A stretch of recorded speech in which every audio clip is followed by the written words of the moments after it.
शुक्रिया स्वप्निल। और चलिए आगे बढ़ेंगे। राजधानी जयपुर से इस वक्त की सबसे बड़ी खबर से हम आपको रूबरू करवा दें। बिजली कटौती के बीच राहत की खबर प्रदेशवासियों के लिए है।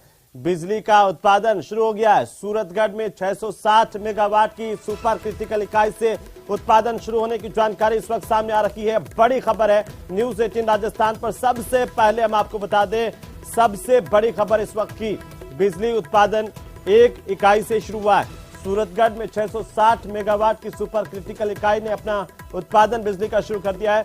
बड़ी राहत प्रदेश की जनता के लिए होगी। काली सिंध की मेगावाट यूनिट के भी कल से शुरू होने की उम्मीद है। प्रमुख ऊर्जा सचिव भास्कर सावंत ने सप्लाई की मॉनिटरिंग खुद कर रहे हैं प्रमुख ऊर्जा सचिव, और लेकिन फिर भी हालात आखिरकार नहीं सुधरे हैं। पावर सप्लाई के हालातों को लेकर चर्चा का दौर भी है, तो वहीं प्रदेशवासियों को हो रही परेशानी से कुछ राहत जरूर मिलती हुई दिखाई दी है।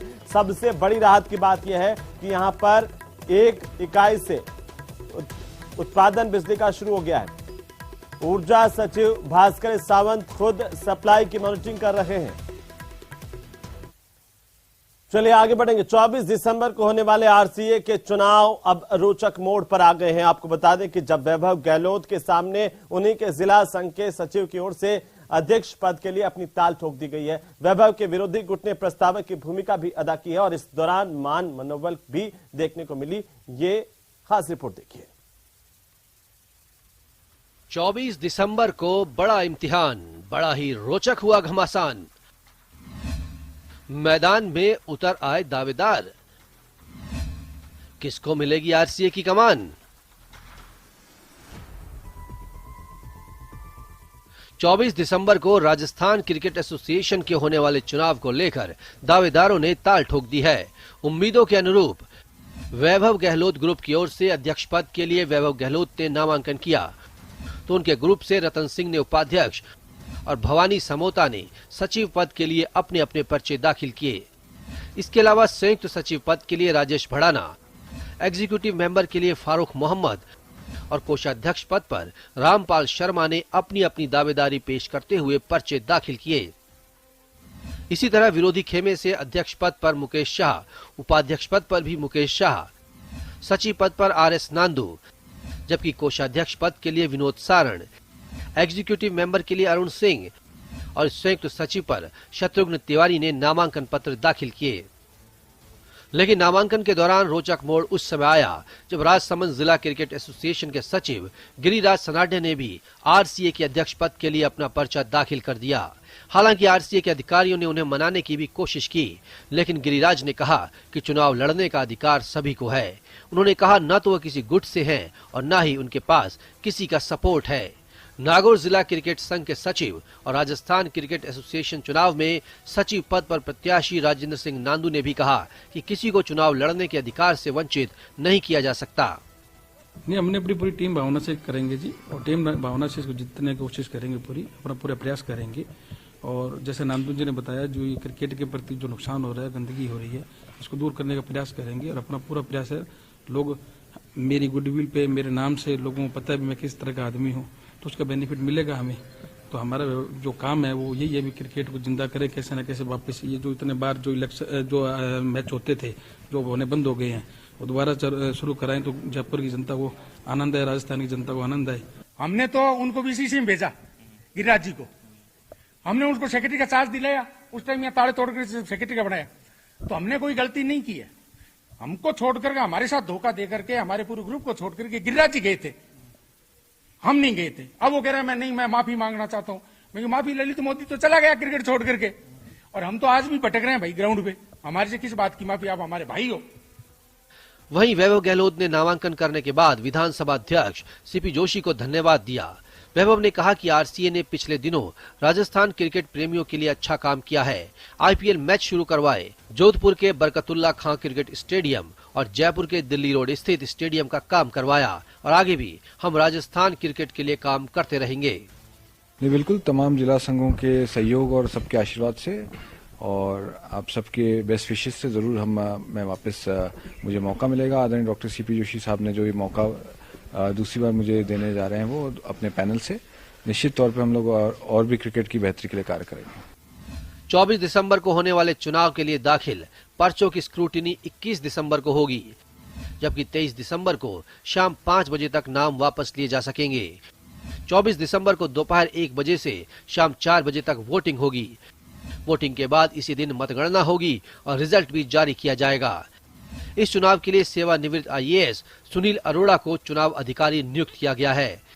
इस चुनाव में 33 जिलों के प्रतिनिधि सहित 3 अंतर्राष्ट्रीय खिलाड़ी सलीम दुर्रानी, गगन खोड़ा और पंकज सिंह भी वोट डालेंगे। जयपुर से न्यूज 18 के लिए महेश दाधीच की रिपोर्ट। तो चलिए आगे बढ़ेंगे। दी डिस्ट्रिक्ट बार एसोसिएशन राजधानी जयपुर में आज चुनाव परिणाम घोषित कर दिए गए और 4 घंटे से ज्यादा चली चुनावी मतगणना के बाद आए परिणामों से विजेता प्रत्याशियों का ऐलान किया गया। इस बार द डिस्ट्रिक्ट बार एसोसिएशन के अध्यक्ष पद पर विवेक शर्मा ने जीत दर्ज की है। विवेक शर्मा ने डॉक्टर सुनील शर्मा को 134 मतों से पराजित किया। सुनील शर्मा करीब 16 साल से यहां पर बार पर काबिज थे और अब आखिरकार उनको हार का सामना करना पड़ा। आपको बता दें कि महासचिव पद पर लगातार तीसरी बार गजराज सिंह राजावत को चुना गया। चुनाव परिणाम जारी होने के बाद जिला अदालत परिसर में समर्थकों ने विजेता प्रत्याशियों का ढोल नगाड़ों से स्वागत किया। आज डिस्ट्रिक्ट बार एसोसिएशन के चुनाव हुए 2022-23 के, जिसमें विवेक शर्मा अध्यक्ष पद पर जीते हैं, वनमाला शर्मा उपाध्यक्ष, सुमित्रा कुमावत उपाध्यक्ष, गजराज सिंह राजावत महासचिव, मुकेश शेरावत सह सचिव, बीना शर्मा कोषाध्यक्ष, कार्तिकी शर्मा उप कोषाध्यक्ष। और लगातार मुझे तीसरी बार महासचिव बनाया है सब अधिवक्ता भाइयों ने।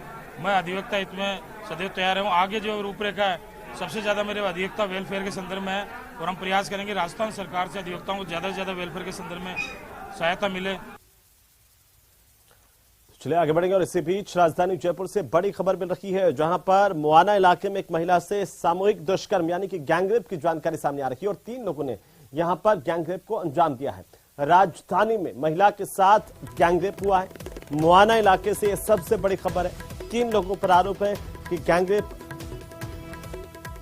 की घटना को अंजाम दिया गया और अब इस महिला को अस्पताल में भर्ती करवाया गया। मौके पर एफएसएल की टीम जांच के लिए पहुंची है। सबसे बड़ी जानकारी मुआना मंडी से इस वक्त की बड़ी खबर है। मुआना के इलाके में एक महिला से सामूहिक दुष्कर्म की वारदात हुई है।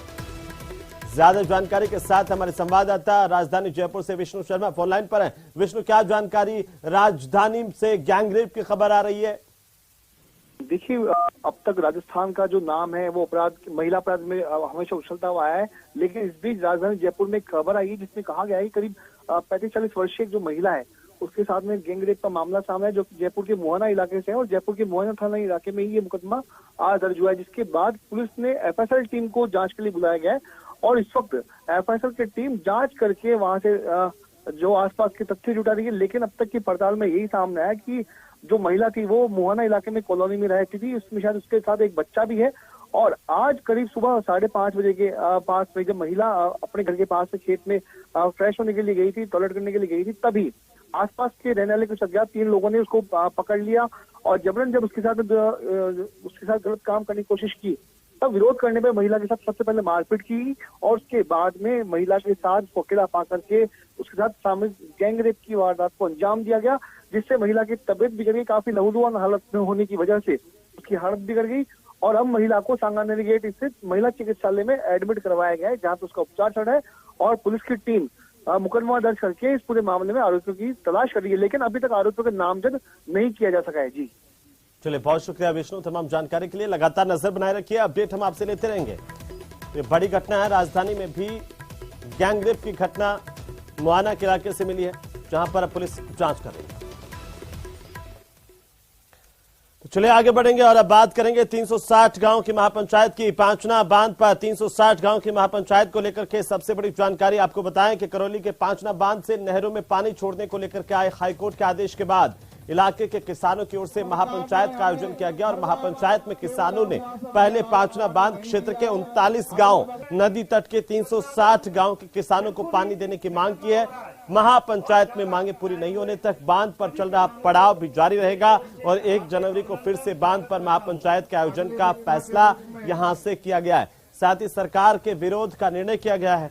इस बैठक में 24-25 दिसंबर को मुख्यमंत्री अशोक गहलोत के प्रस्तावित करौली दौरे का भी विरोध करने का निर्णय 360 गांव की इस महापंचायत में हुआ है। बैठक के दौरान कर्नल किरोड़ी सिंह बैंसला के बेटे विजय बैंसला और गुर्जर समाज के लोग भी यहां पर बड़ी संख्या में मौजूद रहे और इस दौरान डॉक्टर किरोड़ी सिंह बैंसला और गुर्जर समाज के शहीदों को भी 2 मिनट का मौन रख करके श्रद्धांजलि अर्पित की गई।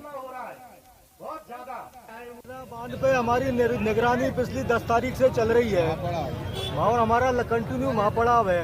आज जो किसान महापंचायत हुई है उसमें ये निर्णय लिया है जब तक हमारी मांग पूरी नहीं हो जाएगी हमारा ये जो महापड़ाव है बदस्तूर ये जारी रहेगा। 17-18 साल से संघर्ष चालू है और इन सालों में सरकारों को समझ में नहीं आई कि लोग प्यासे मर रहे हैं। इनको ये नहीं समझ में आई कि बच्चे नपुंसक पैदा होना शुरू हो गए। इनको ये समझ में नहीं आई कि औरतें बांझ हो रही हैं। उनको ये समझ में नहीं आई कि पुरुष नपुंसक हो रहे हैं और ये हम राजस्थान के लोग हैं। बात ये नहीं है कि पानी नहीं आ रहा। पानी नहीं आने से जो कार्य हो रहे हैं उसके बाद कौन देखेगा। चलिए आगे बढ़ेंगे। भरतपुर शहर में यूआईटी की ओर से स्कीम नंबर 13 को अधिग्रहण करने के मामले को लेकर किसानों का प्रदर्शन लगातार जारी है। किसानों का यह कहना है पूरे मामले पर कि करीब 15 साल पहले यूआईटी ने स्कीम नंबर 13 के तहत 2200 बीघा जमीन का अधिग्रहण किया था, जिसमें 10 से ज्यादा गांव के किसानों की जमीनों को अधिग्रहित किया गया था। किसानों को मुआवजा देने और 30% पट्टा देने का एक समझौता पत्र लागू किया गया था, लेकिन कई सालों से किसानों को इंतजार है। किसानों को अभी तक ना तो मुआवजा दिया गया और ना ही पट्टे वितरित किए गए हैं। विरोध में किसानों ने आज स्कीम नंबर 13 पर पहुंचकर यहां पर लगे निगम के कंक्रीट प्लांट को बंद करवाया और प्रदर्शन किया है। तो साथ ही किसानों ने 23 दिसंबर को मुख्यमंत्री के आगमन पर विरोध की चेतावनी भी दी है। खूब डोले मन कर गिनाई पर हमारी कोई सुनाई ना करी। जब भी प्लांट लगायो जब भी हमने हाथ जोड़ के कही साहब हमारा निर्वेरो कर दो जब कच्छी करियो पर काव ने ना सुनी। हमने धरना दियो फिर धरना पे सेक्रेटरी साहब ने 3 महीना को टाइम दियो। मैंने कही साहब तुम 3 महीना को ले ले पर हमारा निर्वेरो कर दी।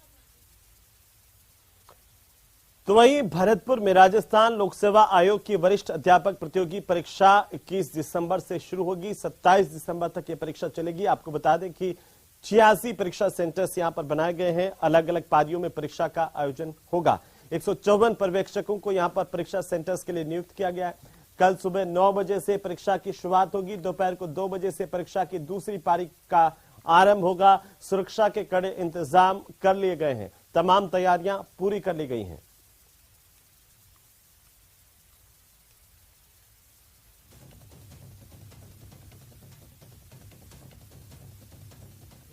पेपर स्टार्ट हो रहे हैं उसकी तैयारी है पूरी। प्रशासनिक अधिकारी के साथ जो समन्वयक है, पेपर डिस्ट्रीब्यूटर है और विजिलेंस की जो टीम है वो सब हमने अपॉइंट कर दिए और सारे जो हमारे एग्जाम से जुड़े हुए जितने भी अधिकारी कर्मचारी उनकी ट्रेनिंग भी जारी कर दी और कल से ही इसकी एग्जाम स्टार्ट हो रही है। उसकी सारी व्यवस्था कर ली। चलिए आगे बढ़ेंगे। उदयपुर स्थित एक बालिका सुधार गृह में नाबालिग लड़कियों से लड़कों को मिलाने और शादी की गारंटी दिलाने का मामला सामने आया है। इस मामले का पता चलते ही सीडब्ल्यूसी की टीम ने यहां पर सुधार गृह का औचक निरीक्षण किया और साथ ही टीम ने सुधार गृह के रिकॉर्ड को भी खंगाला। यहां के सदस्यों से पूछताछ की। इसके अलावा बालिका सुधार गृह में मौजूद सभी बालिकाओं को फौरन राजकीय गृह में शिफ्ट किया गया है। सर हमारे यहाँ मेरा पूरा रिकॉर्ड है सर। बहुत सारे बच्चे हमारे यहाँ आए हैं गए हैं। बहुत सारा रिकॉर्ड मेरे पास में है। ऐसा मैं बिल्कुल रिकॉर्ड कोई देखना चाहेगा तो मैं दिखा भी सकती हूँ। बहुत सारे बच्चे आए और गए और बिगड़ सीडब्ल्यूसी के हम किसी को आने नहीं देते हैं।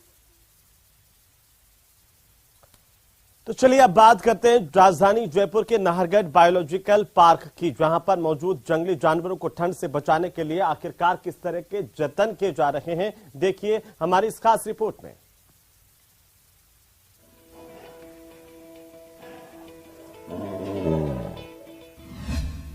बाघ के लिए लगाए स्पेशल पर्दे और हीटर।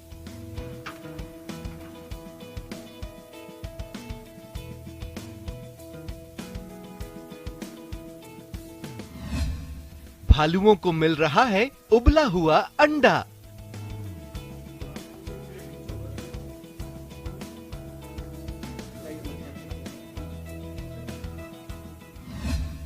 शेर और बाघ के लिए गर्मा गर्म सूप। खाने में गर्म soup, chicken soup, mutton soup समेत तमाम दूसरी तरह की ऐसी चीजें इन्हें दी जा रही है, जैसे भालू को पिंड खजूर और जो है गर्म अंडे दिए जा रहे हैं। जू में जानवरों के लिए जायकेदार इंतजाम। जो राजस्थान में सबसे ज्यादा हैं उनको रिजका की मात्रा बढ़ाई गई है, साथ साथ उनको स्पेशल डाइट के रूप में गाजर दी जा रही है और चना दाल प्रोटीन डाइट के रूप में दिया जा रहा है।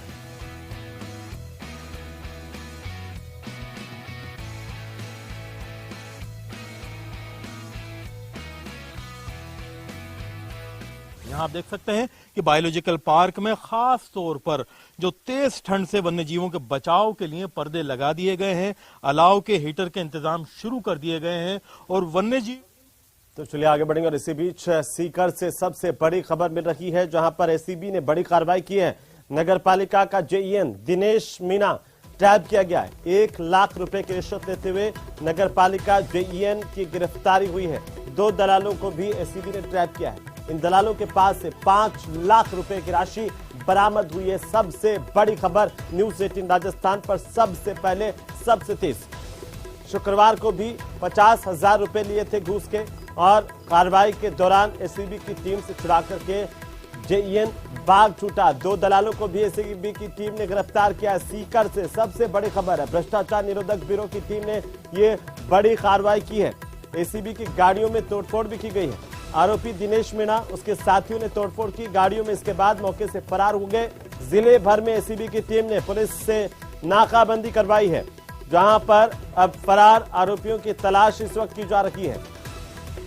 नगर पालिका जेईएन दिनेश मीणा ट्रैप हुआ है और इसके बाद दिनेश मीणा एसीबी के चंगुल से भाग छूटा।